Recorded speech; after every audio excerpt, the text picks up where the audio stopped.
Hello, everybody, and welcome to This Week in Astrology with your friend Gretchen Heidel, full-time astrologer, life coach, Reiki master, and so much more. And I'm here tonight live on Monday. It's our Monday night date on April 10th, 2023. And I'm going to be going over this week in astrology from April 10th, 2023 all the way until the 16th. So 1 week in astrology, and I'm going to cover everything that's happening this week, but some of these things astrologically are going out way past just this week. So you might even be able to tune in, on a certain spot or certain thing, and some of this energy will still be active. So if you're just joining me live here on Facebook, I am co-recording on Facebook and YouTube. So I'm operating two cameras. So if you see me looking up and down, that's why. And I would love to hear where you're tuning in from. If you could post below and your astrological sign, and you get extra credit if you know your big three, your sun, your moon, and your rising sign. So welcome everybody. It looks like maybe some people are joining, but I'm not sure if you can hear me. Hopefully you guys can. Hey, Melinda. Yay. Okay. First person. Welcome. Capricorn in Vermont. You're awesome, Melinda. Thank you for letting me know. Sometimes I hit the play button. I don't know if people can hear me or if my recording is going. Hey, Rita, Colorado. Welcome. Hope your day was good. Angelia, welcome. Good evening. Pisces sun, moon and Taurus, Pisces sun and moon, and then Taurus rising. Love that in Texas. Andrea, Aries, Gemini, Cancer in Vermont. Welcome. She said yes, that we can hear me. Emily, yay. Sag, Cancer, Scorpio. I love that. Welcome in Vermont. Thank you for letting me know that. I had apparently over this weekend, I did have an impersonator on Instagram messaging people. And just so you know, public service announcement, I will never message you for a reading. I will never tell you you have bad or good juju around you. I don't know. I guess they were being very kind to people on the broadcast and saying they have good juju around them, but that they still needed a reading.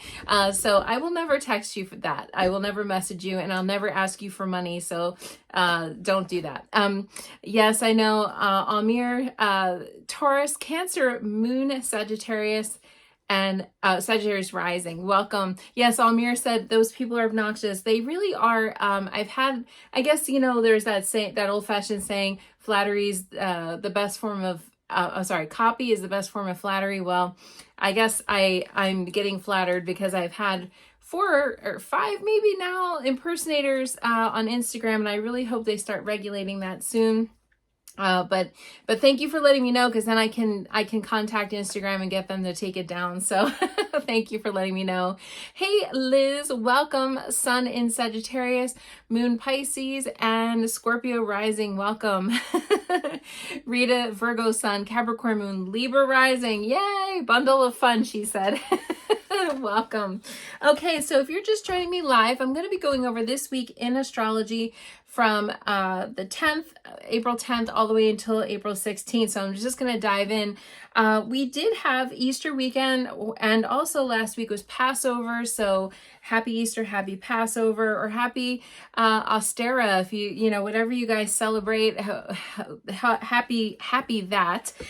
So we are going to start on the 10th. Today we did have this Ceres, the asteroid, opposing Neptune. Now, today was a little funky with that energy with Ceres opposing Neptune, because Neptune can really kind of make us feel dreamy, a little bit out of it, a little bit kind of removed, a little bit like sort of not able to focus.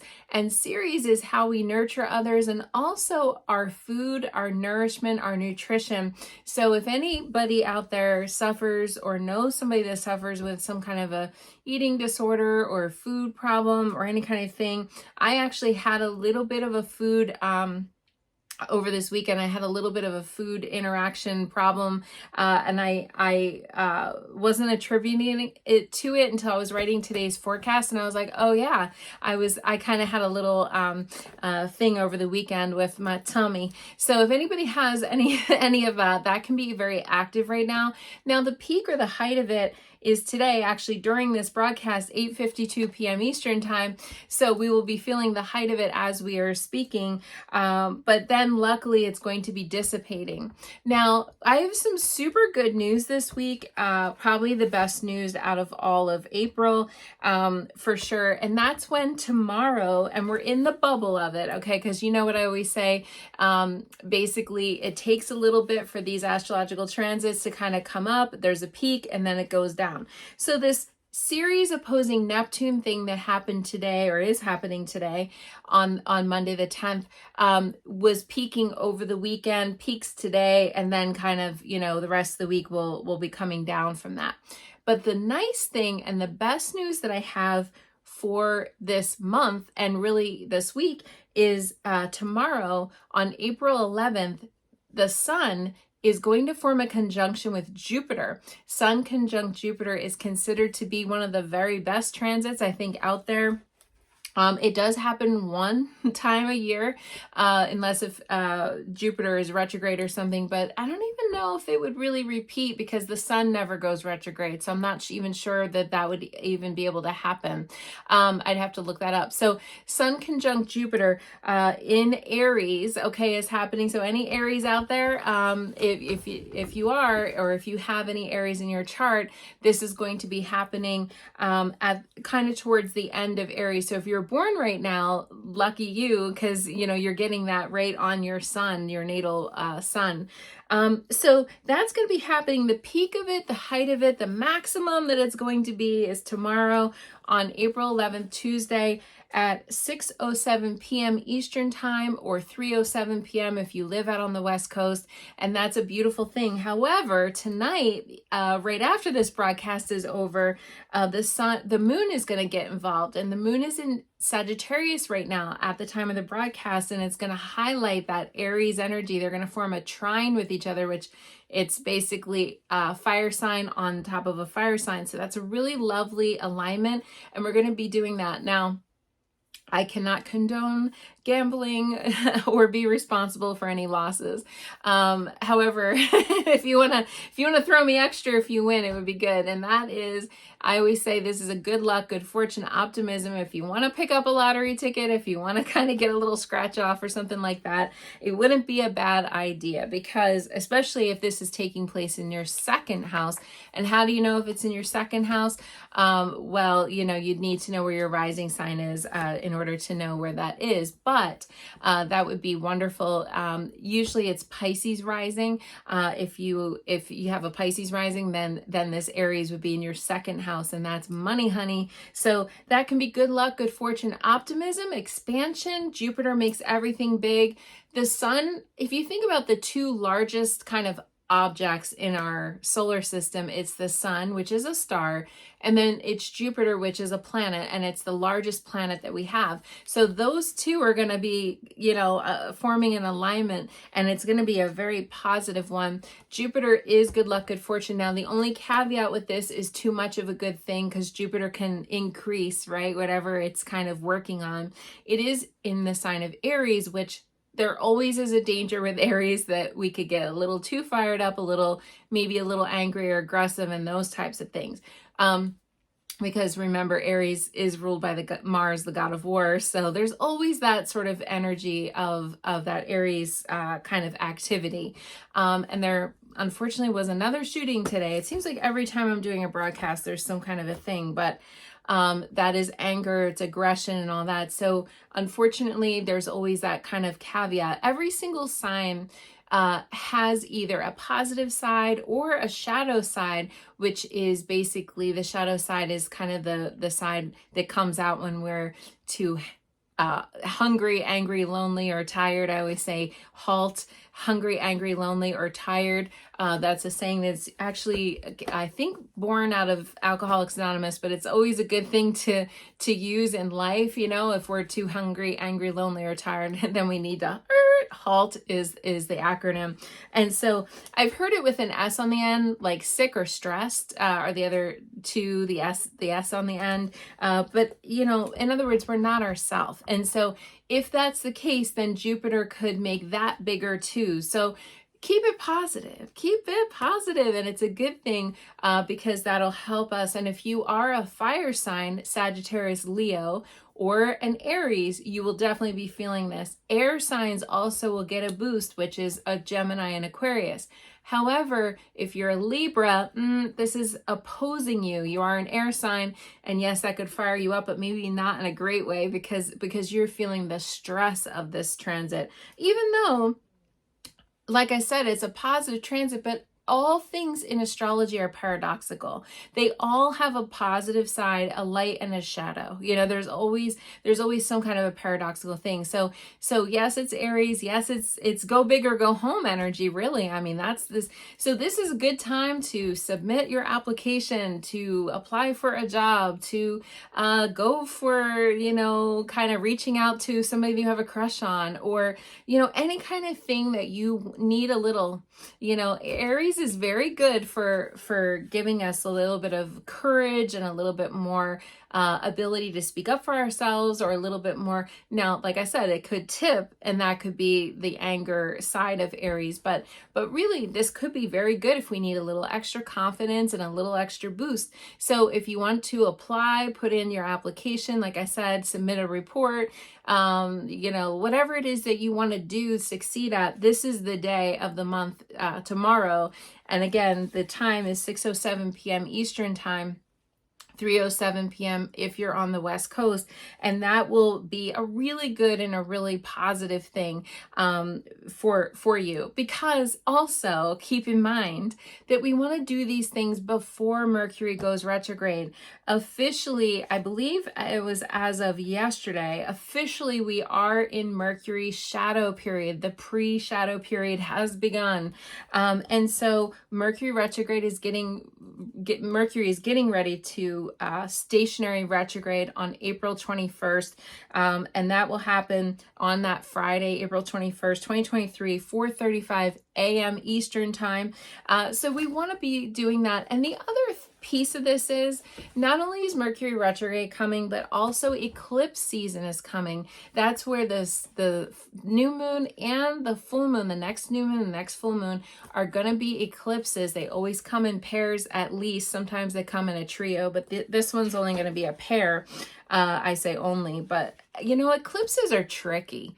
They're just tricky. And it is said in sort of other, we'll say paganism, or even like witchcraft and whatever, that you wouldn't want to do spells, or you wouldn't want to do any kind of work around eclipses. I'm not quite, I don't know if I really believe that. I just kind of feel like they're tricky, because it's like a new moon or a full moon on steroids, you know. And like I said, this next new moon, which is the day before Mercury goes retrograde, is a total eclipse in Aries, ring of fire, and that might be very tricky. So we want to make sure that we start this now. Start whatever it is you want to initiate, because Aries, that's like the thing. That's our superpower, is initiation. So we have a lot of Aries energy. I would do something tomorrow if you can, or close to tomorrow at the latest on Wednesday, that you can be able to submit that report, hit on your crush or ask your crush out, you know, whatever it is that you really want to do, succeed at, submit, you know, for a grant, any kind of thing. Oh, hello, Hans, how are you doing? Wendy, lovely lady, fellow and fellow Gretchen lovers. I love that. Thank you, Wendy. Angelia said, oh, this is happening in your 12th house. Yeah, that's the house of mystic, you know, the mystical stuff. So yeah, so hopefully you guys can harness some of that energy that's coming. Again, we're getting the igniting of it tonight and then into tomorrow, which will be lovely. There's a couple also of some Pluto, Mercury stuff. There's 3 mercurial transits tomorrow on Tuesday. So even though this is positive with Jupiter and the Sun conjunct one another, we still have 3 mercurial transits. I'm sorry, 2 mercurial transits, plus Venus is going to form a trine with Pluto. So Venus trine Pluto in the morning, and then Mercury semi-square Neptune and sesquisquadrant Ceres. So there's some minor, but yet still strong. So we're feeling Mercury. If anybody's feeling Mercury retrograde yet, computers, cell phones, like little things going here and there, that's why, because we're starting to have mercurial energy and that's going on. Okay.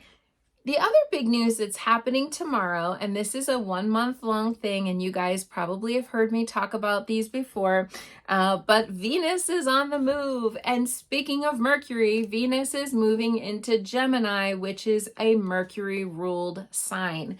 So, and that's happening tomorrow on Tuesday, the 11th, also at 12:47 a.m. Eastern time. So really just after midnight tonight, or earlier than that, 9:47 p.m. if you're out on the West Coast tonight.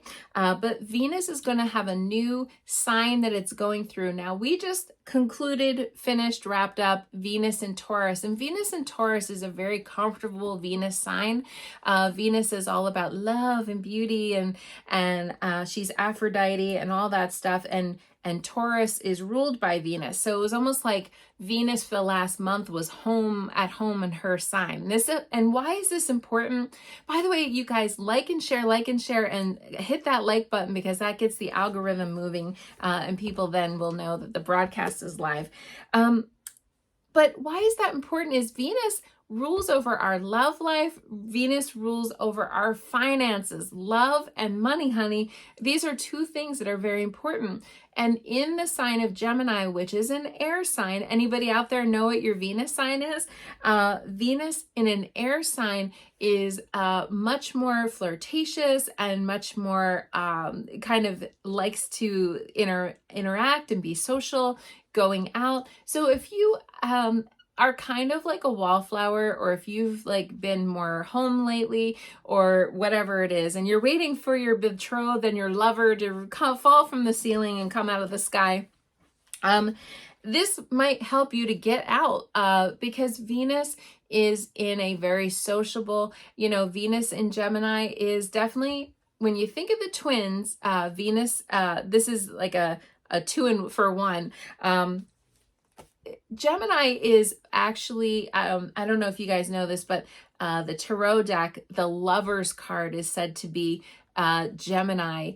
And it is said that Gemini is always looking for their other half, their other partner, their other, Gemini is the twins. So it's like, I'm missing my twin flame or my soulmate or my whatever. You know what I would always say, which is, Venus, we're really looking for maybe more of a life partner. Now, if you're single and looking, this is a very good time to get on a social media app, or get on, some kind of thing like Tinder or Bumble or whatever, thing that you guys have in your area, and be able to really get out there, get your flirt on, get your socializing, do all those things. It depends on where Venus is going through your astrological chart in order to know how it will affect you.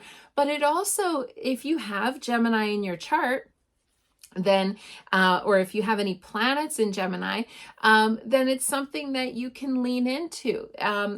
Somebody posted here, Melinda, Venus in Aquarius, not so great, but she said that about herself. I have Venus in Aquarius too, Melinda. I feel your pain. But Aquarius is an air sign, and so is Gemini. So if you already have air signs in your chart, if you are an Aquarius, Libra, or Gemini, this could be great for you if your Venus sign is Venus in Gemini. Now, here's the catch. Venus in Gemini is one of the bachelors or the bachelorette of the Zodiac. There's a few that are out there, and Venus in Gemini can be that way. Though I've seen some really tried and true Venus in Gemini folks, it can give us a little bit of a feeling of like, is this the right one, or wanting to keep a lot of Venus in Geminis want to keep shopping, and they kind of want to keep, it's like, but there might be somebody else, but there might be somebody even better. There might be somebody even better than that, and even better than that. So Venus in Gemini tends to be an unsettled Venus sign because of all that multitasking, all the really good stuff that Gemini is known for, which is being curious and being multitasking and being social and flirty and all that. ooh, sometimes can make a partner who has Venus and Gemini maybe a little hard to be with, because they're wanting to be social and wanting to be flirty and wanting to, try this and this and this and this. So that can be something that can be a little bit more on the challenging side. But this again is actually, I'm not talking about your natal birth chart. I'm talking about the transiting like kind of vibe and the transiting energy. So if you need to get out and you need to be a little more social and you need to have, kind of get off the couch and find somebody, then this can be really good. This also increases our communication, because if you think about it, again, this is a Mercury ruled Venus. So our love language is going to be all about talking and communicating. If you know your love language, as far as what you are, what your love language is, if your words of affirmation, this could be very good, because you might be looking, this Venus, the most important thing to this Venus sign is being able to talk to their partner. Communication. A lot of Venus and Gemini love to be wordy, love to have sonnets and poems and text messages and emails and good morning every day and how you doing and all that stuff. It's a very wordy Venus sign. And this could also be good if you are a writer. If you do any kind of writing, it doesn't have to just be like a novel, but it could be blog, it could be any kind of writing that you have to do for your job. The Venus sign can help you with that creativity. This is not just love, this is also creativity. Now, here's the interesting thing. I have seen a lot of millionaires with Venus in their 10th house. If anybody knows where your Venus sign with, and that's the area of career. It's what do I want to be when I grow up? And so if you have Venus up there in your 10th house of career, I think this can be a very good Venus sign for that, because there's a lot of millionaires that I know that have that. And people have asked me, why are there so many like wealthy, Gemini, Venus and Gemini people? And I'm like, because they're the multitasker. You're not just like focusing on that one thing. Instead, you're diversifying and you're throwing spaghetti up on the wall and see what sticks. Oh, that doesn't work, I'll try something else. And that doesn't work, and I'll try something else. Well, a lot of these Venus and Gemini, or I should say Gemini on the 10th house people, tend to make a lot of money because they diversified and they tried a bunch of different things. And so remember that multitasking Gemini trait can be very lucrative as well. It's just that when you're looking at the love life, the Gemini multitasking trait, well, that could be perceived as stepping out on somebody or cheating, or, because I have seen that with some Gemini placements. So we don't want that. Okay. We want to, kind of be above board on things. But this is going to be active all the way until May 7th, 2023, so roughly 1 month from April 11th to May 7th. And so we're going to be having 1 month of the social bug and the Gemini Venus, the lovers, okay? We'll be having that going on. So again, this could be good news for you, especially if you're an air sign, fire signs. Water signs and earth signs might struggle just a little bit with this transit. And again, it depends on where it is in your chart. In order to know how it will affect you. Somebody put 3rd house. So that is totally socializing. That's totally getting out there. That's totally making yourself, known and really, just having fun with it. That's the big thing with Gemini is have fun. I always say Gemini is a little bit Peter Pan, and it's about having fun, joking around, going to a comedy club. Remember, it's all about the words. If you are a sapiosexual person, which means that you get turned on with your brain, which I think a lot more people are than what they realize, or they're turned on with knowledge, they're turned on with somebody who's intellectual, this could be a fun Venus transit for you. If you're looking to really settle down with that one person, This is better for dating and mingling. Now, if you already are in a partnership, if you already are kind of hunkered down with somebody, then this is a good time to remember that talking and communicating is super, super important. Not just fighting, not just bickering, but like going on a walk with your partner and talking, or setting up a FaceTime if they're far away from you, or doing some kind of reconnection, because how we get to the heart and even in the body is usually through sharing and caring and talking and all that good stuff. So that could be very helpful. Emily said, what is Scorpio? Scorpio is a water sign, Emily. And Venus, yeah, that's your natal Venus. Yeah, I'm talking about the transiting Venus being in Gemini right now. So yeah, if you are Scorpio, Scorpios don't usually love when their partner is very flirty and chatty with other people. I'll just say that. Scorpio is kind of known for jealousy. So we, it might be hard on a little bit with this light, fluffy energy. It's more about like kind of like getting out and mingling. It's a lighter energy. It's about keeping it a little bit lighter. So hopefully that helps. Oh, Jean, that's happening in your first house. Well, first house, that's all about the self. So you could be seen as very attractive during this transit. And this is also beneficial, Jean, for you to do like, I don't know. So first house is about how we outwardly appear to other people. So it can be like hair, makeup, nails, like just things that make you feel attractive and beautiful. So I hope that helps.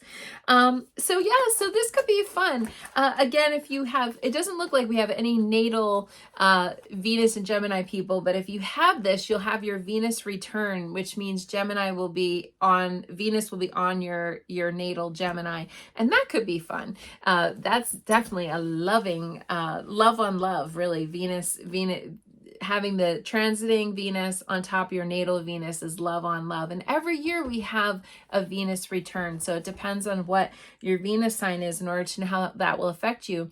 But I'll tell you this, do you get along with Geminis? Is Gemini a sign that you tend to, a lot of us tend to be friends with like different groups of people or different signs, or your favorite relative is a Gemini, well, then that will be good for you. But if you find Geminis to be a little irritating, a little annoying, or, maybe not your favorite crowd, then that could be a little tricky for you. I always tell people, if you don't know your chart, it's okay. Know how when you interact with people, know how it feels. And if you have like 3 Geminis in your life that are super annoying, and then maybe this energy might be a little irritating. Remember that Gemini in the summertime, and almost every broadcast I've been talking about the summer, when when Venus is going to be going retrograde in August, September, even at the end of July. So it's going to be a little Venus retrograde is going to be a little annoying during that time, because Mercury retrograde is going to be at the same time in August to September. There's a real hotbed there between August and September, and that could be a thing. Hello, Danielle, Gemini there, welcome. So you got Venus going over your sun in Gemini. That's going to be good for you. I happen to have Gemini on my 11th house of friendships and groups of people, and I attract Geminis like moth to a flame. I love them, and they tend to like me, I guess. So it works out well. So it depends, again, how you get along, where Gemini is in the world, in order to know. Angelina Jolie is a Gemini. So we're going to get a little boost. Maybe we'll hear about Angelina Jolie finding a love during this time. That'll be interesting to see. So getting on to the rest of the week, on Thursday, April 13th, we do have the last quarter lunar cycle. That's basically the second chance full moon is what I've nicknamed it. It's the halfway point between the new moon and full moon. There's always once a week a major, one of the 4-quarter lunar cycles. It's considered to be new moon, and then the first quarter lunar cycle, full moon, and then the last quarter lunar cycle. So there's always something each week, and that's why every week I go over all of that energy. So this week we're halfway between the full moon and the new moon. Now, if you think of the farmer and the analogy of the farmer, new moon is planting new seeds. First quarter lunar cycle is checking the progress. The full moon is harvesting. And then the last quarter moon is all about clearing the field, making way, because we're going to next week be planting new seeds again. So we have to make sure all the debris is gone, the soil is prepped, everything is tilled, and getting it ready. So really what we're doing is we are continuing the work of the last full moon. We're purging, we're letting go, we're clearing out, we're getting rid of clutter, we're getting rid of debt, we're getting rid of friends that maybe aren't so great friends, fair weather friends. We are letting go of something in our life. And so when it comes to this is going to be taking place on Thursday, April 13th at 5:11 a.m. Eastern time. So earlier than that, if you're out on the West Coast at, what is that? 2:11 a.m. Eastern time on the West Coast. And so what this is it looks like the moon in the sky is going to look like the half of a moon. Okay. Half of it's going to be lit up and the other half will be. And so that's going to be taking place really, really early in the morning on Thursday. The moon is going to be in Capricorn and the sun is going to be in Aries. Okay, so Aries is at 23 degrees and Capricorn is going to be at 23 degrees. Aries and Capricorn, it's very interesting. I actually kind of like this combination, but it's considered to be a square. It's considered to be hard because that's what always happens. The sun and the moon square each other during the last quarter lunar cycle. Sometimes people also call it the fourth quarter lunar cycle. But basically, Aries is in charge and Capricorn's in charge. So who's in charge? There's a lot of chefs in the kitchen, but not enough cooks, right? And that's kind of what Aries and Capricorn, that's their big thing. Who is in charge? And there can always be a little bit of a power struggle dynamic between the two. However, I do feel when Aries and Capricorn get together, it can be a match made in heaven, because Aries likes to start new things and initiate things, but Aries doesn't have as much staying power, and Capricorn does. Capricorn's a little bit better at the fine details and being practical, where Aries needs a little more of that. So I think these two can really help each other, and Aries is really good at just getting in there and getting it done. So I think that it's an interesting thing. Yes, 5:11 a.m. Thursday, Andrea. I don't know if I said the right time. Hopefully I did.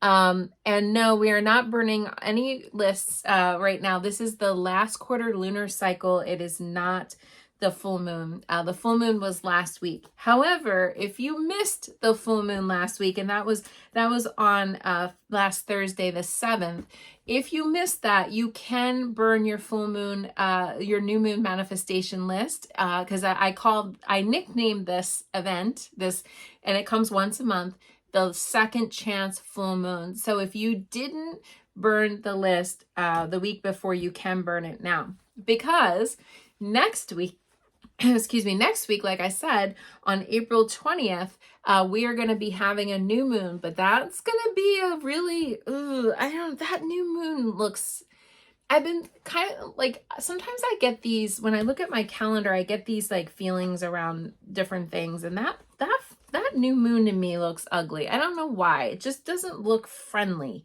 It looks, well, I know why. It looks difficult. I mean, it's happening the day before. This is on the 20th. That new moon's happening the day before Mercury goes retrograde, and the sun is going to be square Pluto on that day. And there's going to be an eclipse, and it's going to be a total ring of fire eclipse. Like, there's too much. That's too much in like 20. I've seen some things happen when there's like that much energy in 24 hours. That is ugly looking a little bit. So, like I said, if you want to manifest something, do it tomorrow. Do it during this Sun conjunct Jupiter. I think that's a really good thing. Yeah, so hopefully I answered that question. I was trying to read it, and it looks, I can't see the full message, but hopefully I answered that, Andrea. So Aries is in charge, Capricorn's in charge on Thursday, and so this has to be reconciled a little bit here because these two can be bossy, these two can be selfish, okay, a little bit. And these two want, but when they get on the same team, they can be very effective. So we want to get these two on the same team. So if you have somebody kind of dominating your life, telling you what to do, bossing you around, you know, I mean, that's the kind of stuff that we could encounter, especially earlier in the morning on Thursday. You want to kind of take it with a grain of salt, not engage, unless if it's something very important that you need to engage in. But just remember, it's a hot spot there. So I always say when there's a hot spot, we want to communicate with a feather very lightly, okay? And that's going to be Thursday morning. Luckily, this is not a big, long thing, so that's good. So, and again, it's 5:11 a.m. Eastern time. And the next day on the 14th, speaking of Venus newly in Gemini, is going to form a square with Saturn, and that's coming around noon on Friday, April 14th, 2023, and it's going to form a square with Saturn in Pisces. So Gemini and Pisces are mutable signs. So if you are a mutable sign, Gemini, Pisces, Sagittarius, or Virgo, you could be feeling this one a little bit more. These are a square. Really what I usually see with Venus square Saturn is something in the love life that we don't really like, okay? Like perhaps on Friday, you know, it's hard to get a hold of your betrothed, or your honey bunny's not texting you right back, and your boo is off somewhere else. In other words, it's a time where we can feel, Saturn can make us feel a little bit cut off, a little bit kind of depressed, a little bit like where's the love? You know, that's happening on Friday. Just a heads up, 12:38 p.m. Eastern time on Friday. 9:38 if you're on the West Coast. And so we might be feeling that Thursday into Friday where it's like, where's the love? I don't have the love. Sometimes we feel very lonely during Saturn transits, especially with Venus being kind of square with Saturn. That square, think of if you're like, what does all this mean? Square and trine and all that. Square is like squaring off. They're fighting. Not getting along. It's considered to be a more challenging transit. So that's happening on the 14th. It's not a big, huge deal, but it will be active for a few days, especially as we get in towards the end of the week. So that might be a lonely Friday night, or, we might feel like a little blown off by a friend. I mean, that can happen too. It doesn't have to just be love life. We could just feel a little lonely, isolated, left behind. There's no child left behind. We are going to come for you. But I always say, try not to take some of these so seriously, and I like to explain that this is coming ahead of time so that you are prepared. And when the feeling washes over you, you're not thinking, oh my God, I'm losing my mind, or I'm crazy, or I don't know why I'm feeling like this. I like to be able to tell people, because there's so many times when you just hear about people thinking about, committing suicide or taking their life or something, and they're caught up in a moment of these things, we'll all feel a little lonely right now, I mean, and it's kind of a collective thing. And so it's something that we want to keep in mind, that it's a loneliness, but it's okay. It's actually more conducive to being at home by yourself, or going out by yourself, or going to go a movie by yourself, or doing something for you, instead of for everybody else. And that's why I like to share these transits, that you can focus on your own love, your self-love, because remember, that's where everything starts. We can't give what we can't get ourselves, or we don't give to ourselves. So it's something that's very important. So the next big thing, and really after that, I'm going to be done for the week, but it's another bigger planetary thing, is that Vesta on Saturday is moving into the astrological sign of Taurus. Now, Vesta is considered to be an asteroid and therefore considered to be minor, but I love including the asteroids in the conversation, because a lot of the planetary archetypes are masculine and the asteroids are feminine. So I like the ladies to enter the room in the conversation. Venus is feminine, by the way. She's Aphrodite. But we are going to get a taste of Vesta, and Vesta represents all of the planets represent something, right? Like I was saying, Venus is creativity, finances, and love. So Vesta is safety, home and hearth. Like, how do we feel safe and home and hearth? Okay. So it's like our home and family and all that kind of stuff. So Vesta being in Taurus is a very good placement for Vesta. How do we feel safe? Well, Taurus is all about money, honey. We keep talking about money. There might be a lot of money stuff coming in this particular week. Vesta is going to be in Taurus all the way from this month, April 15th, 2023, all the way until June 23rd, 2023. So Vesta is going to be in this area for a couple months. And so Vesta being in Taurus is an earth sign, right? And it's all about, how do you feel safe? Well, how does Taurus feel safe? Taurus feels safe with money. And there's nothing wrong with that. I don't know why, but a lot of people think there's something wrong with that. There's nothing wrong with that. You want to have some money in the bank account. So Taurus is the ruler of the second house in your astrological chart. And that is the house of monetary. It's houses, it's cars, it's boats, it's our financial portfolio, it's life, it can be your stocks, your bonds, maybe even insurances and different things. And when we talk about Vesta, we talk about being financially safe with Taurus here. Also, if we were talking about home and hearth and home and family, Vesta really likes to be Taurus likes to be is a home and family sign for sure. So that could be about nesting and sort of decorating, but think about safety. Is there like a handrail on your railing to your house? Or is there a carpet piece that flips up a little bit and somebody could trip and fall? Or are there smoke detectors? Or are there alarm systems? Or are there cameras? Or are there whatever thing, right? When we look at safety in Taurus, we're looking at that type of stuff. If you're going to be looking at home improvement kind of things going on, think about home in safety in your home, and that will help you.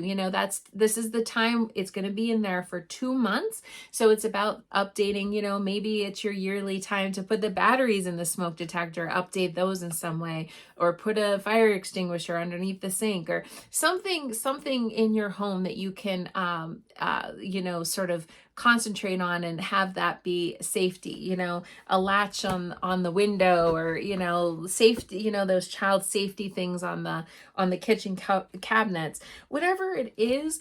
When it comes to safety and Vesta, this is an investment that could save you possibly thousands of dollars. So please make sure that this is a time to focus on updating your home and hearth, like I said, with Taurus, and think about updating your portfolio. Maybe you might want to, because Taurus likes to be more solid, more grounded. Like when I think of Taurus investments, I think of stocks and bonds, like in safe, kind of considered to be safe companies, not really like, cryptocurrency or some kind of like penny stocks or something that's very volatile. We're looking at something that's safe, long and slow, and that's Taurus. So even with your money, and maybe even starting like a little savings account, like Acorns. I don't know if anybody has ever heard of Acorns, but Acorns is a really good little account to have to take off, a little bit of money, here and there, and it sets it aside in a nice little portfolio. Or maybe you buy gold and silver or some kind of a thing, safety with your money. Okay, maybe you withdraw some of the money from the bank and have a little under your bed. I wouldn't say all of it though. Like, you want to diversify. Remember, that's a big thing. Oh no. Wendy said you have a big fire at your house on Easter Day and it burnt your shed down. Oh my goodness. Yeah, getting rid of the wood stove. Yep. Oh my goodness. Well, thank God you're okay, and your pets and everybody. That's very scary. Yeah. There was a burn warning on on my iPhone today about, and then I saw there was a little brush fire thing in the town that I live in. So yeah, it's all about being safe and safety, and that's coming on Saturday. It's going to start on April 15th at 1:02 p.m. Eastern time on Saturday afternoon, and it's going to last, like I said, all the way until June 23rd, 2023, and we're going to be thinking about safety in our home and safety with our money. And Taurus is ruled by Venus, the goddess of love. So we want safety in our love life. I just told you, though, that Venus went into Gemini, which is not really about safety. You know, Venus in Gemini is a little bit like, let's try this and let's try this and let's try this. It's life is a smorgasbord a little bit with Gemini. So we're going to be wanting to hunker down, though. We're going to be one. That's why sometimes the planets conflict, and that's why sometimes we feel conflicted. You know, things are going on, and it's like, it's pulling me one way and pulling me the other way.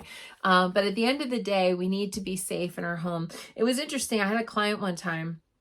I was doing a private reading for her, and I was looking at her astrological chart, and I said, Vesta had moved into her 10th house of career, which is, you know, Taurus, which was, I don't remember where it was at the time, but it depends on where your career zone is.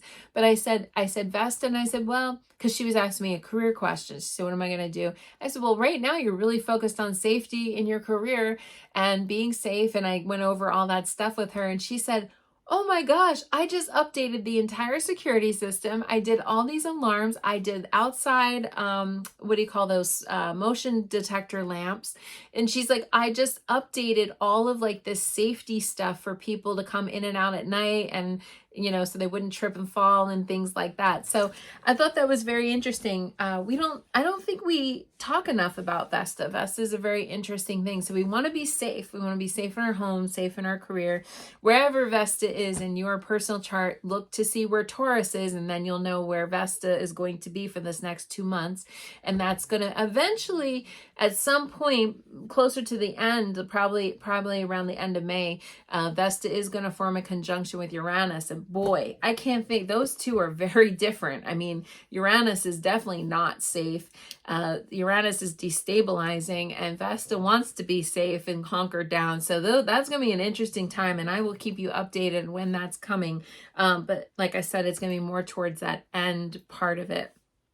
Yeah, probably around Memorial Day. So if anybody has any questions for me, please start typing right now if you want to ask a question.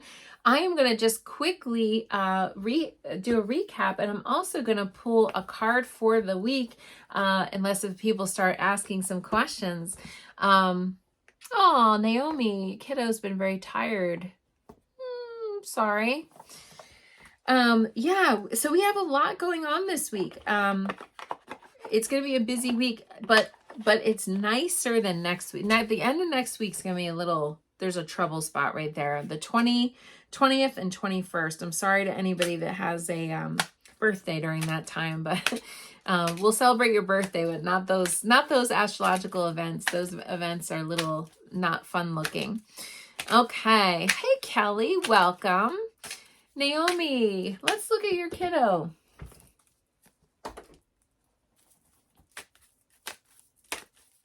Ooh. Got planet. You got cards falling out, Naomi.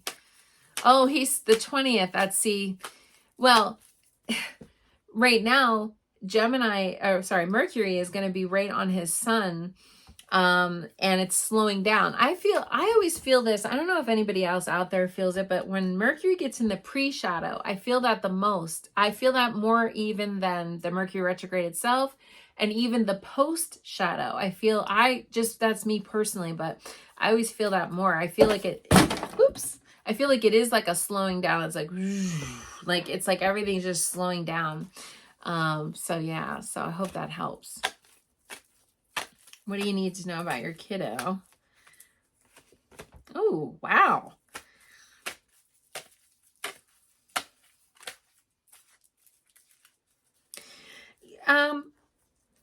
He got these, your kiddo got some hard cards here. This is the moon and this is Neptune. The moon is sleepy and dreamy. Neptune is sleepy and dreamy. These are very hard. That's very hard. You know, that can be depression, by the way. But if your kiddo, I apologize, all my cards just fell. If your kiddo is not feeling better, I would definitely take him to the doctor to get like a general workup, but also maybe a Lyme test.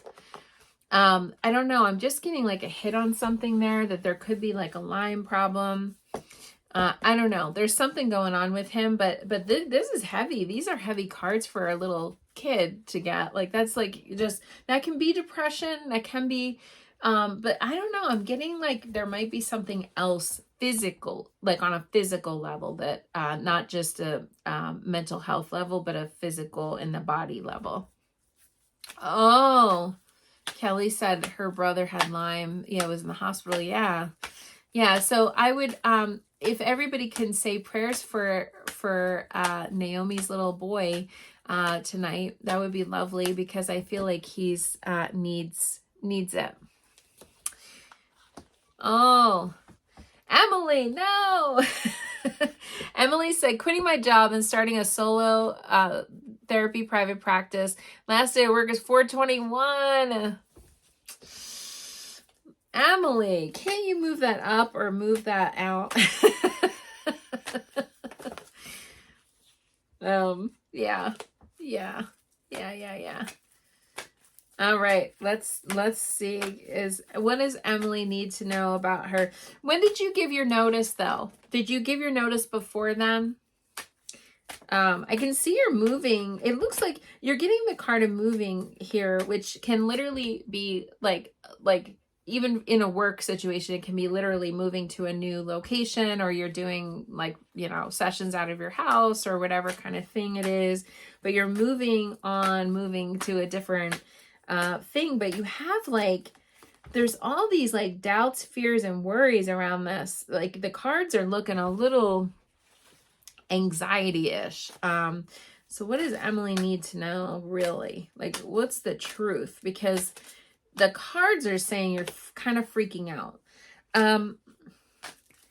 This is a long time in the making, though, is what I heard. Long time in the making. I'm getting the number 8, so it was 8, maybe 8 weeks, 8 months, last August. But there's something going on with that.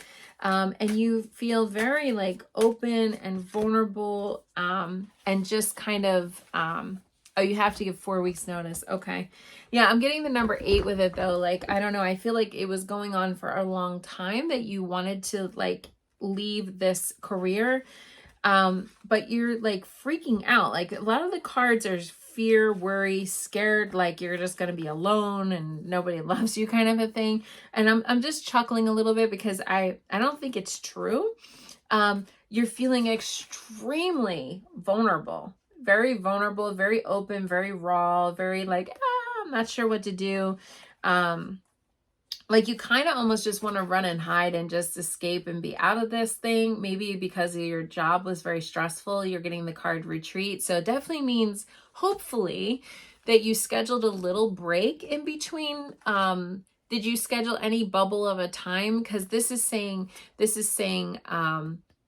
that you are in a retreat, that you're going to have maybe a little break, hopefully, between the old job and the new, Emily. So I do feel like as if it's going to go well.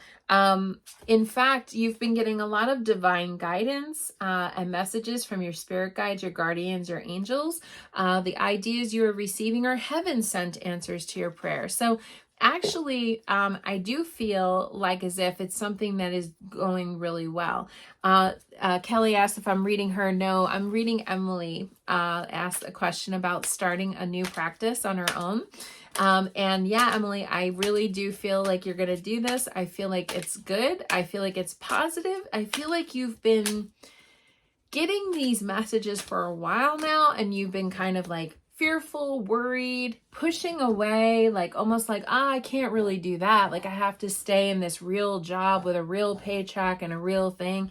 I don't know. Like it feels to me like you were discounting yourself and your abilities. But you're getting the card of prosperity here, and the card of prosperity is saying you got some money coming. So I really do feel like this could be very good for you, very lucrative.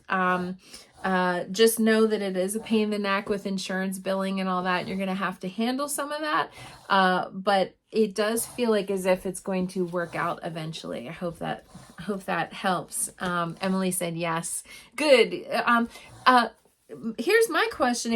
Are you going to take, are you able to start your new career after the 14th of May? Because that's when Mercury is no longer retrograde. Mercury will be retrograde April 21st all the way until May 14th. Or here's the other thing. If you're having maybe like an opening, like some kind of a grand opening or some kind of a thing, that might be good to do after Mercury retrograde, because then you'll be able to be outside of that bubble. Like you could technically start working, but it's what we call a soft opening, and then have the bigger opening after the retrograde's over, preferably on a new moon.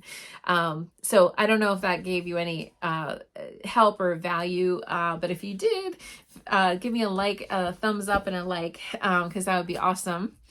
Yeah, so Robin, oh God, you're flying home on a trip. So you guys need to listen to my broadcast. And I realize we have to just, you know, do it as life happens sometimes. Yeah, so Robin, I feel like you are gonna be okay. Oh, honey, try again and you will succeed. That's this card, Robin. Try again and you will succeed. So it might mean that you have to switch flights or be delayed or come here or go there or not, you know, I don't know. There might be some stuff there with your flight, Robin. It's saying stick to it and you will get home. Try again. You will succeed, Robin.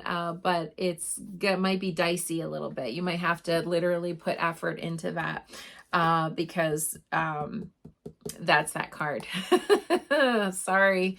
But, you know, I always say the best time to take a vacation is actually Mercury retrograde. Then you're not trying to work through all that and it's kind of hard. But the worst time to travel and fly is Mercury retrograde. It's like getting to vacation and getting home from vacation sucks. But basically, the actual vacation itself, if you can just hunker down, be on the beach, you know, have a margarita, lay on your beach towel, kind of have fun. That's a good thing to do during Mercury retrograde. It's just the traveling, the flying, the buses, the trains, the automobiles, all of that stuff is usually kind of a nightmare during Mercury retrograde. So allow a lot of time in between flights, allow a lot of time. And then also, if you can do a carry-on or some kind of thing, so you're not out of, you know, like the luggage doesn't get lost. Anything you can do to kind of keep away from like an error or some kind of like thing that could get messed up, that can help you. But it is what it is. I mean, enjoy your vacation, enjoy your time, but also kind of know that there's going to be a lot of cosmic stuff around that time, and there might be some disturbances, interference, there might be delays, switching flights, all kinds of stuff. It seems like nowadays that's like that anyway, flying, but it's not going to get any better during Mercury retrograde usually.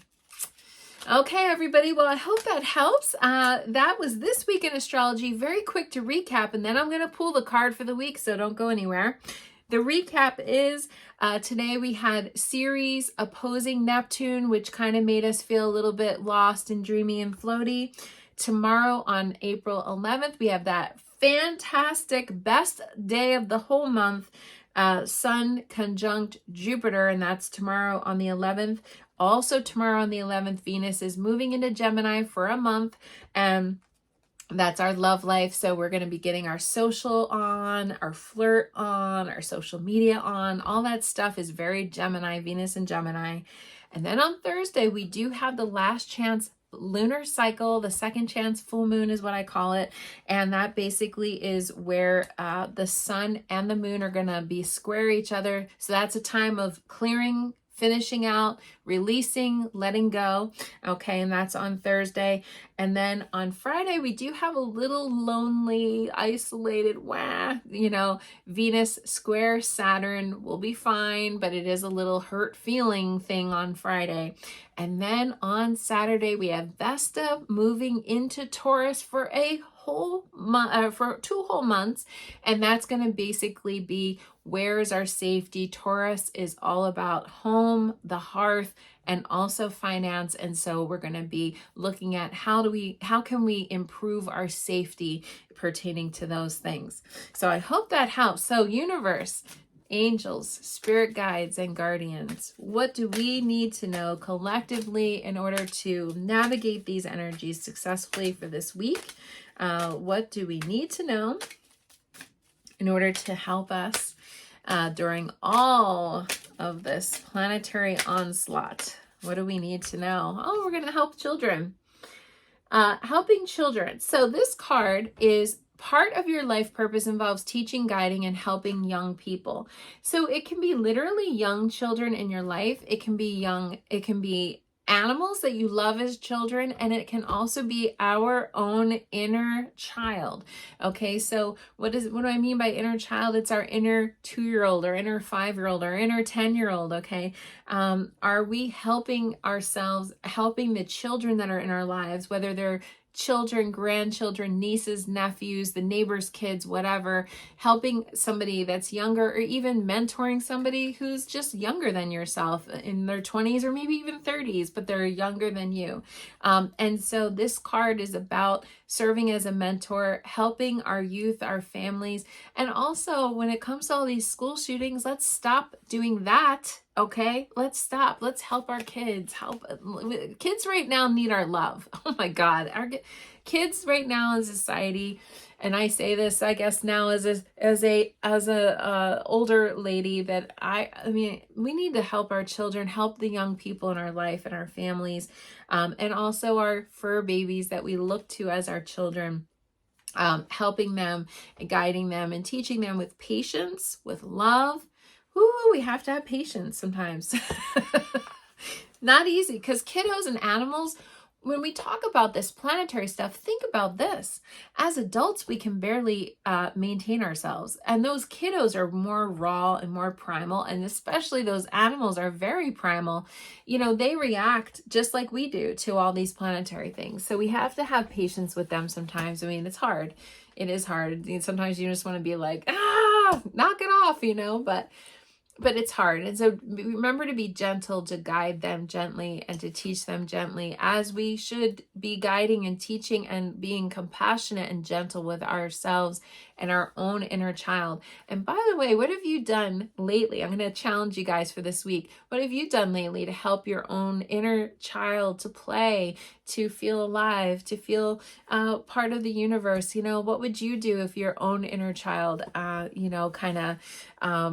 wanted to come out and play? Would you let him or her do that? And so that's something that we need to work on within ourselves. I know so many of us adults, including myself, that we don't play as much anymore. I'm very lucky that I do what I do now. But yeah, it's something that is wonderful. Wendy said her new puppy's name is Crazy Pants. See, I like that. That's fun. That's a fun thing. So have fun with your inner child, but also with children that are in your life. And maybe they're even just children out, playing on the street in your neighborhood. You want to be not like, get out of the road, kids. I got to get home and feed my, dog. Just kind of, let's be patient and kind and understanding. Okay, everybody. So I hope that helps. That was this week in astrology. If you really enjoyed this content, please go over to my YouTube channel, like my YouTube channel. My goal for 2023 is getting 1,000 subscribers on my YouTube. And you guys, oh my God, were amazing last week. By the way, I had a huge jump in subscriptions, which was awesome. And if you want to have a personalized astrological session with me, please feel free to click on the link in the description and go to my website, and I do private sessions as well. Thank you so much. Namaste, everybody. Have a wonderful evening and week. Bye.